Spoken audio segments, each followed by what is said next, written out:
ನಮಸ್ತೆ ವೀಕ್ಷಕರೇ, ಸುಧಾಸ್ ರೆಸಿಪಿ ಕ್ರಿಯೇಷನ್ಸ್ಗೆ ಸ್ವಾಗತ. ಇವತ್ತು ನಾನು ಒಂದು ಒಳ್ಳೆ ಪ್ರಾಡಕ್ಟ್ನ ನಿಮಗೆ ತೋರಿಸ್ತಾ ಇದ್ದೀನಿ.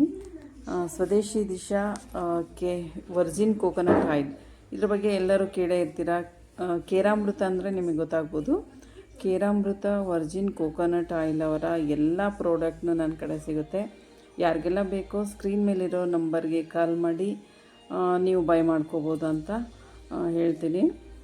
ನನ್ನ ಕಡೆ ಏನೇನು ಪ್ರಾಡಕ್ಟ್ ಇದೆ ಅಂದರೆ virgin coconut oil, hair oil ಮತ್ತು skin care oil, face wash ಇರ್ಬೋದು, body lotion, sunscreen, brightening cream, ಮತ್ತು ಏನು ಫುಡ್ ಪ್ರಾಡಕ್ಟ್, ಏನು ಮಿಲೆಟ್ ಫುಡ್ಸ್ ಏನಿರುತ್ತೆ ನೋಡಿ, ಇಡ್ಲಿ, ದೋಸೆ, ಪಡ್ಡು ಮಿಕ್ಸು, ಕಿಚಡಿ, ಪ್ರತಿಯೊಂದು ಪ್ರಾಡಕ್ಟ್ ನನ್ನ ಕಡೆ ಸಿಗುತ್ತೆ. ಟೂತ್ಪೇಸ್ಟ್ ಅಂತೂ ತುಂಬಾ ಚೆನ್ನಾಗಿದೆ. ಎಲ್ಲ ಪ್ರಾಡಕ್ಟು, ಸೋಪ್ ಇರ್ಬೋದು, ಸೋಪ್ ಕೂಡ ತುಂಬ ಚೆನ್ನಾಗಿದೆ. ಎಲ್ಲ ಪ್ರಾಡಕ್ಟು ತುಂಬ ಚೆನ್ನಾಗಿದೆ. ಯಾರಿಗೆಲ್ಲ ಬೇಕೋ ಸ್ಕ್ರೀನ್ ಮೇಲಿರೋ ನಂಬರ್ಗೆ ಕಾಲ್ ಮಾಡಿ ಬೇಗ ತಗೊಳ್ಳಿ ಅಂತ ಹೇಳ್ತಾ ನನ್ನ ವೀಡಿಯೋನ ಮುಗಿಸ್ತಾ ಇದ್ದೀನಿ. Thank you so much.